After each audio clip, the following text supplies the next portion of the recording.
Hi, I'm Grateful Ted. Thanks for being here because I really appreciate it.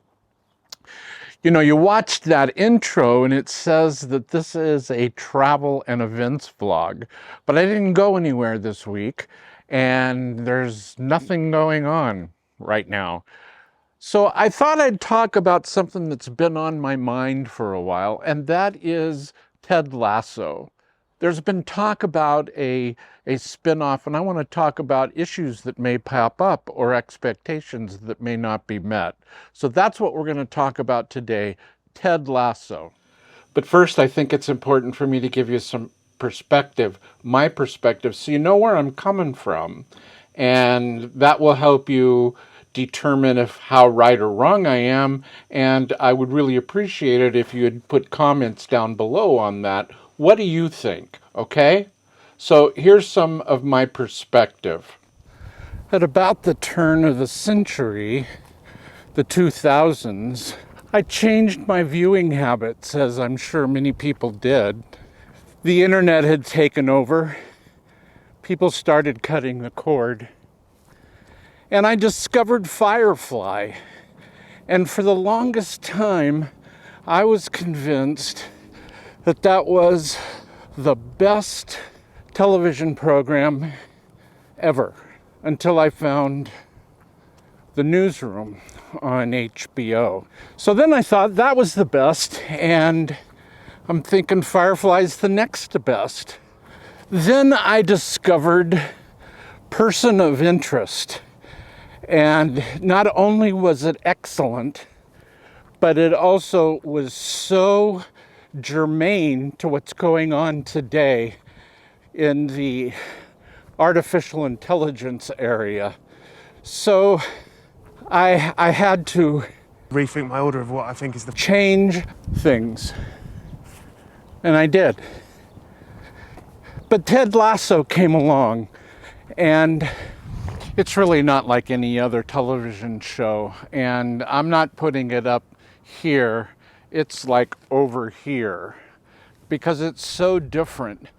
There's a few things that make it so different, especially if you're walking the same spiritual path I am.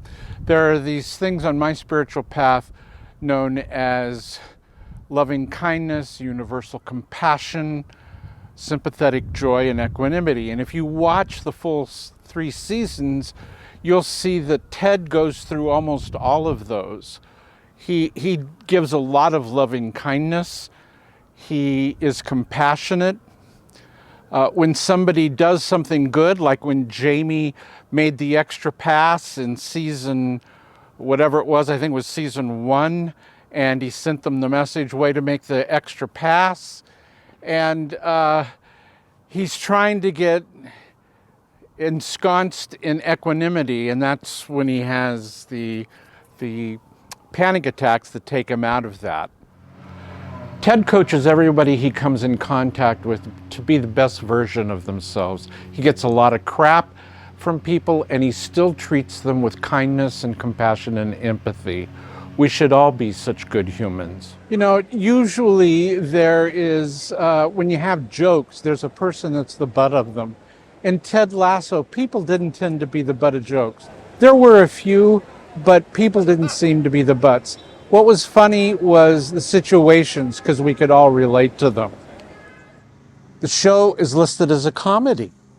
In fact, it's won Emmys as the best comedy series. But have you ever seen a comedy series without a laugh track? It doesn't have one. In my opinion, it's a character study with clever humor thrown in. And then there's all those things that I've never thought of before, but now I can't unthink. Like, Can I get an Aussie? Zavocados. Be a goldfish, Sam. Be curious, not judgmental. My baby. All those things, I can't unthink anymore. They're great. In my opinion, there are many barriers to a spinoff of any kind, as the title of the vlog indicates. And some of those might be that the writers, the creators, and even some of the actors are ready to move on. I've seen the actor that plays Samo Bisogna, I think it's a Netflix movie that he is the primary character for. Another thing that the actors might have contracts with other entities. They have to make money when this isn't going on anymore, so they're out there trying to work.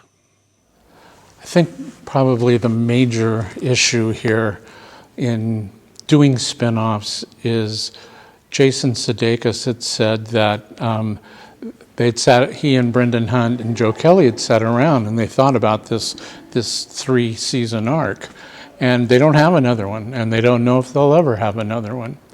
So you have to think about, do they really want another one? On the other hand, Apple, it's the best television episode that Apple's ever had, and Apple's got money, so you have to think about that. But the spin-offs will cause some issues as well.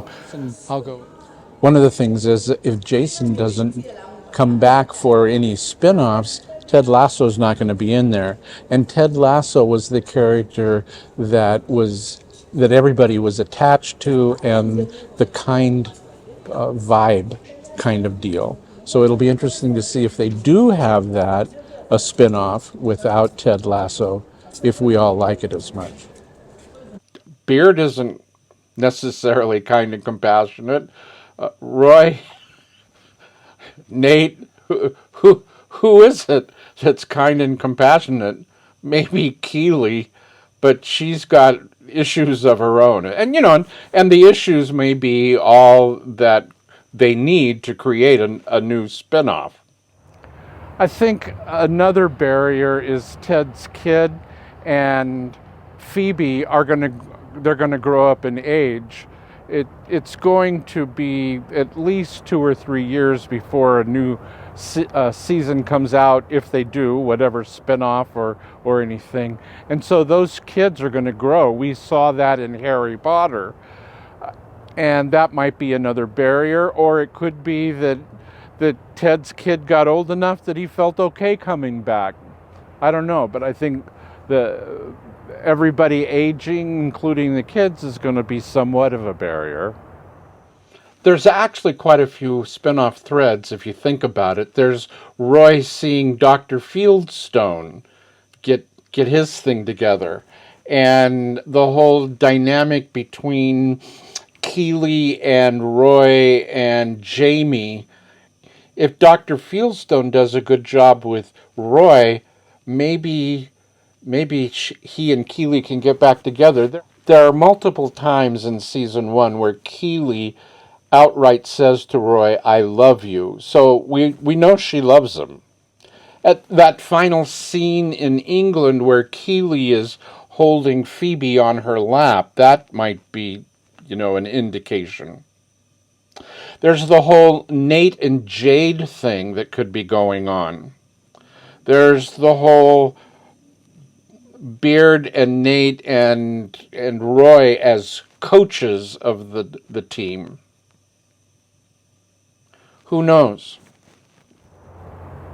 I don't think because season 2 and 3 were different from season 1 that it made it a worse program.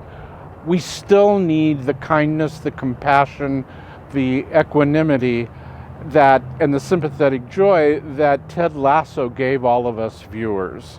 And I think whatever they come up with, if they do, and there's all those barriers, that'll still be there. But Ted won't be there, and he is the kind of the glue that held everything together. If you don't agree with what I've been saying, that's okay. I forgive you. Vlogging is hard. But comment down below. Let me know. We've got something completely different coming on next week, so come on back. If you liked this, if you like talking about Ted Lasso or anything, give it a thumbs up, okay? And you can hit like by giving it a thumbs up. And I can always use subscribers, so consider subscribing.